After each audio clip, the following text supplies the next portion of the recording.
Welcome to Hitting the Field. I'm your host, Connor Engelhart, and alongside me here at the desks, Eric Scott and Troy Kless.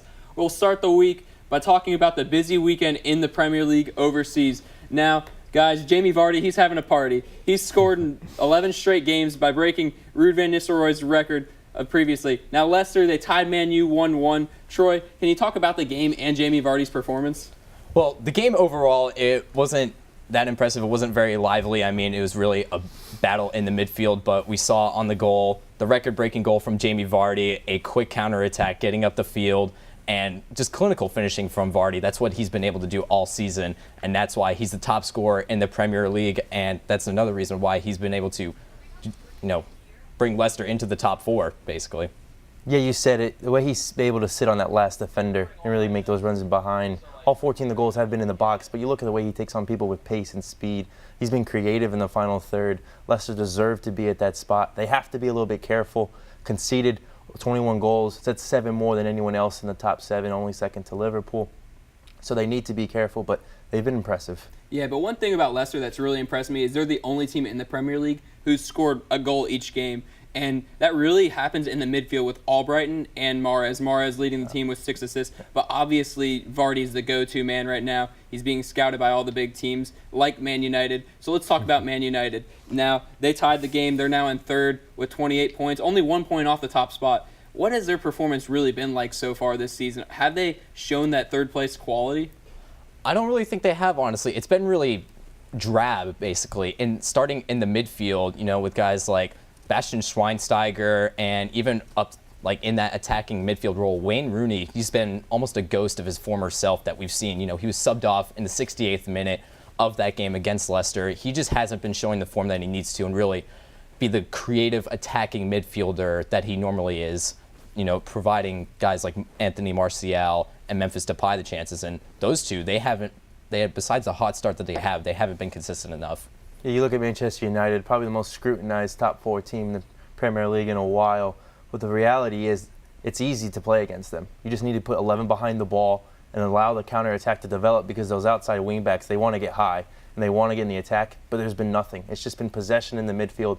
For Manchester United, they have not been able to figure out how to get goals, and they're not using Martial right. They got him out wide. Memphis isn't playing well at times. He's coming off the bench. They need to figure out a way to get Martial up top and get Mata and Rooney utilized in the best way possible. No, you're absolutely right with the counterattack. That is how Man U gets hurt. But I will give credit to United, because Chris Smalling at defense, he's stepped up his game no matter what this season. United's only given up 10 goals in the Premier League, and in the last 10 games so far in all competitions, they haven't lost. Even though they've drawn 6 of those games, United, they haven't shown the potential to go on and win the title, but they have shown top 4 quality, and they haven't lost the big games.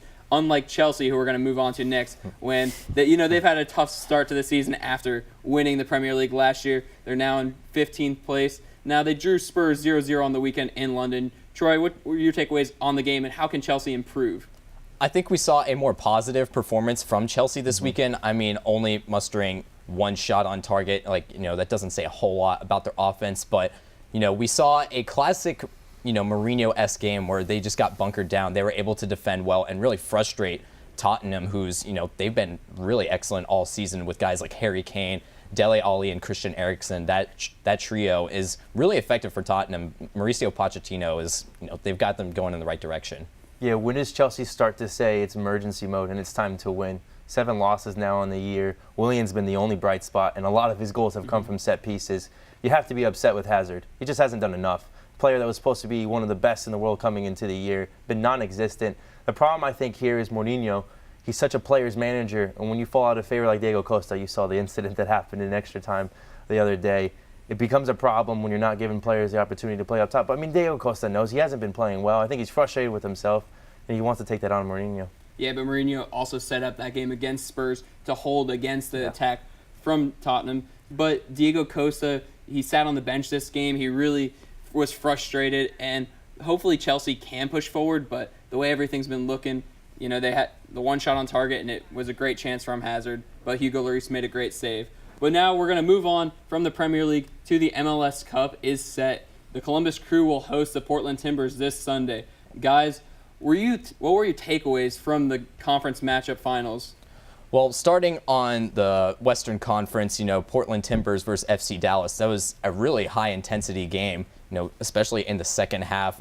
Portland, they did really well to, press high up the field and get that goal that almost sealed the deal, basically, and took them through. But FC Dallas, who were able to press really high and really high-paced counterattack.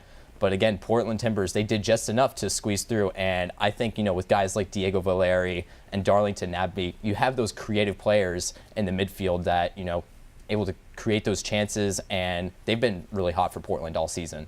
Yeah, you go over to the Eastern Conference, you look at Columbus Crew, exactly Ethan Finley, what he's been able to do for that team. Now 13 assists, 12 goals in the year. He's been a complete player in the final third.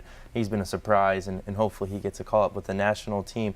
And then you look at just how they've been able to score goals. Columbus Crew, in the first minute of that first leg, you look at that game and just a great finish, and then they go back into the last 5 minutes. In New York Red Bulls, I really felt like they felt that pressure. That second goal killed them, and they pressed yesterday. They tried. Sesha Kleshin did not have a good game yesterday. Just too much possession lost in the midfield. So Columbus Crew, they executed perfectly. See, the Columbus Crew and the Timbers, they both played a similar style because they had the leads in those games. They played more defensive, and then they counterattacked.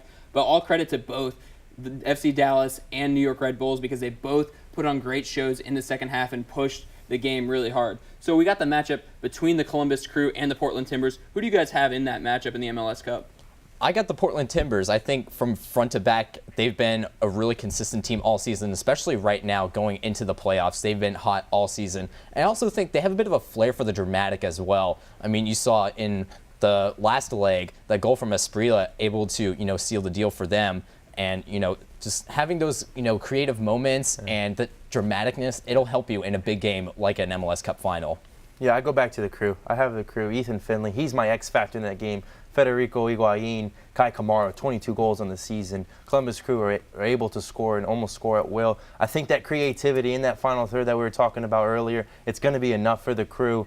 It's going to be a tight game because Timbers do not concede that much. 11 shutouts on the year, so it's going to be a good game. I do think it's going to be a great game. Coach Porter's going to set up the Timbers perfectly, but I think Kai Kamara is going to be the X factor, and I'm going to give the edge to the Columbus Crew. So coming up after the break, we will talk about Kobe finally hanging up his shoes.